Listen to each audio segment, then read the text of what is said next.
السلام علیکم dear students, class 10th ہم پڑھ رہے ہیں اکانومکس کا دوسرا چیپٹر امپلائمنٹ جنریشن. جیسا کہ ہم نے پڑھا کہ 1990 سے جموں اینڈ کشمیر کی جو اکانومی ہے اس کو کافی دھچکا پہنچا، یہ بیک فٹ پہ چلی گئی ہے اور یہاں پر بے روزگاری بھی کافی بڑھ گئی ہے. تو اس ضمن میں گورنمنٹ نے کافی انیشیٹیوز اٹھائے ہیں تاکہ یہاں کی جو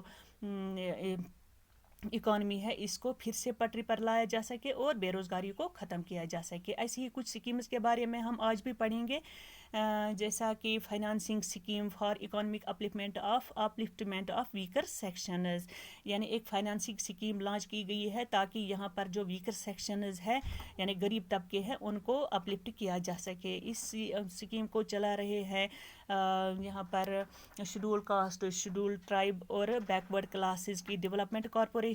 اور اس اسکیم کے تحت اس زمرے میں آنے والے لوگوں کو ہی فائدہ پہنچ سکتا ہے.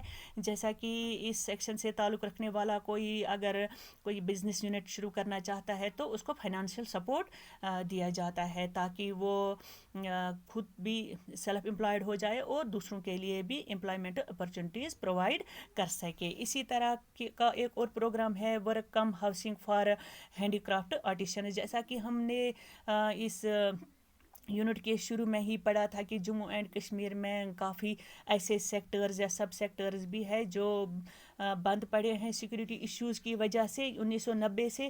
تو ایسے یونٹز کو پھر سے شروع کرنے کے لیے یہاں پر ایک پروگرام شروع کیا جا رہا ہے تاکہ یہاں کے جو آرٹیشنز ہیں ان کی جو خستہ حالت ہے اس کو پھر سے امپروو کیا جا سکے اور یہاں کی جو ہینڈی کرافٹ ہے اس کی جو کوالٹی ہے اس کو امپروو کیا جا سکے اور اس کی پروڈکشن کو بھی بڑھایا جا سکے تاکہ نیشنل اور انٹرنیشنل مارکیٹ میں یہ کمپیٹ کر سکے اور اس طرح سے ہماری اکانومی کو اس سے فائدہ پہنچ سکے.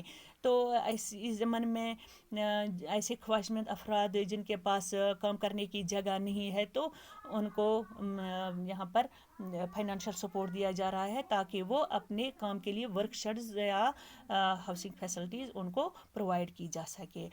تو اس طرح کی ایک اور سکیم ہے جسے یعنی prime ministers employment generation program. تو اس سکیم کے تحت انہی پروجیکٹس کو فائدہ مل سکتا ہے یا سپورٹ مل سکتا ہے جو نئے اسٹیبلشڈ پروجیکٹس ہے. تو ایسے پروجیکٹس لانچ کیے گئے ہیں گاؤں اور شہروں دونوں ایریاز میں اور اس میں آتے ہیں اس میں مینوفیکچرنگ اور سروس سیکٹر اس میں انہوں نے امپلیمنٹ کیے ہیں. جیسا کہ ہم نے پڑھا ہے کہ اکانومی کی جو بنیاد ہے وہ 3 سیکٹرز پر ہے: primary sector, secondary sector and tertiary sector. یعنی سیکنڈری سیکٹر آتا ہے مینوفیکچرنگ سیکٹر اور ٹرشیری سیکٹر میں سروس سیکٹر آتا ہے. جیسا کہ پرائمری سیکٹر میں آتا ہے یعنی اگر جنگل سے لکڑی آتی ہے تو مینوفیکچرنگ سیکٹر میں اس سے مختلف چیزیں بنائی جاتی ہے اور ان مختلف چیزوں کو بنانے کے لیے کافی ورکرز کی ضرورت پڑتی ہے اور پھر جب وہ چیزیں تیار ہوتی ہے تو سروس سیکٹر میں ان چیزوں کو بیچا جاتا ہے تو وہاں پر بھی اس میں کافی لوگوں کی ضرورت پڑتی ہے. تو اس طرح سے زیادہ لوگوں کو امپلائمنٹ مل سکے اس لیے یہ پروگرام شروع کیا گیا ہے.